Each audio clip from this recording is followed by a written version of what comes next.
মানে জঙ্গিদের সঙ্গে এভাবে যোগাযোগ এবং সেখানে একের পর এক দেশদ্রোহীদের খবর পাওয়া যাচ্ছে। সেখানে আরো একটা এই মুহূর্তে তথ্য দেবো আপনাদেরকে যে ভারতের নম্বরে পাকিস্তান থেকে যেবার একবার দেদার হোয়াটসঅ্যাপ হচ্ছিল, সেখানে পাকিস্তানে গুপ্তচরদেরকে সাহায্য করেছিল এদেশের একেবারে 7 জন।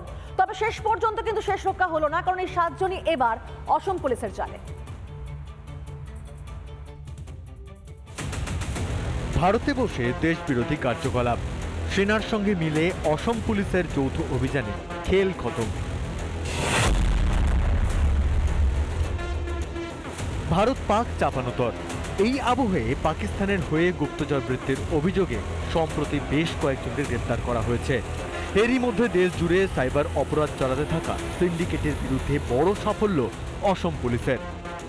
অসম, রাজস্থান, তেলেঙ্গানা থেকে গ্রেপ্তার মোট 7 জন। এরা হলো আকিক, আরশদ খান, আরিফ খান, সাদ্দিক, মফিজুল ইসলাম। So, SIM card is taken on somebody else's name and then used not only for cybercrime but also for anti-national activities.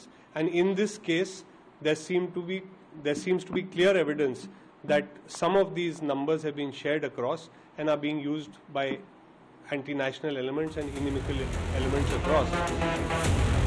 ধৃতদের সাহায্যে ভুয়ো সিম কার্ডের মাধ্যমে নিজেদের দেশে বসেই গুপ্তচর বৃত্তি চালিয়েছে পাক হ্যান্ডলাররা। বেশিরভাগ ক্ষেত্রে হোয়াটসঅ্যাপটাকে বিশেষ মাধ্যম করে, কারণ মানুষের কাছে বিভিন্ন ধরনের ডিটেলস পাঠাতে বা তাদের থেকে নানা রকম ইনফরমেশন গ্র্যাব করা সব থেকে বড় সহজ উপায় হোয়াটসঅ্যাপের মাধ্যমে। অভিযোগ, ধৃতরা ভারতীয় নম্বরে পাকিস্তানে বসে হোয়াটসঅ্যাপ ব্যবহার করতে সাহায্য করত। অ্যাকাউন্ট ওপেন করতে ওটিপি পাঠাতো এই 7 জন। 7 জনকে নিয়ন্ত্রণ করত পাকিস্তানি হ্যান্ডলাররা। পাকিস্তান থেকে এই 7 জনের সঙ্গে প্রচুর চ্যাট করেছে তারা। পাকিস্তানে বসেই অসংখ্য অ্যাকাউন্ট খুলে চ্যাট চলত। সেই অ্যাকাউন্টের সাহায্যেই চলত গুপ্তচর বৃত্তি। ধৃতদের মধ্যে একজনের কাছেই মিলেছে 948টি সিম। আরও 14 জনকে আটক করে জিজ্ঞাসাবাদ করছে পুলিশ।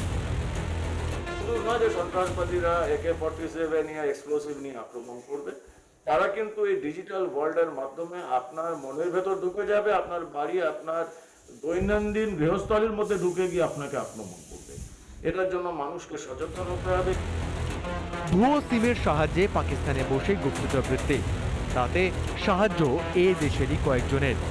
দেশের এই গদ্দারদের বিরুদ্ধে এবার কড়া ব্যবস্থা নেওয়ার সময় এসেছে মনে করছেন সকলে। রিপাবলিক বাংলা। নানা ধরনের কন্টেন্ট দেখার জন্য লাইক করুন, শেয়ার করুন আমাদের ফেসবুক পেজ, সাবস্ক্রাইব করুন আমাদের ইউটিউব চ্যানেল। পাশাপাশি অন্যান্য ব্রেকিং নিউজের জন্য অবশ্যই চোখ রাখুন রিপাবলিক বাংলায়।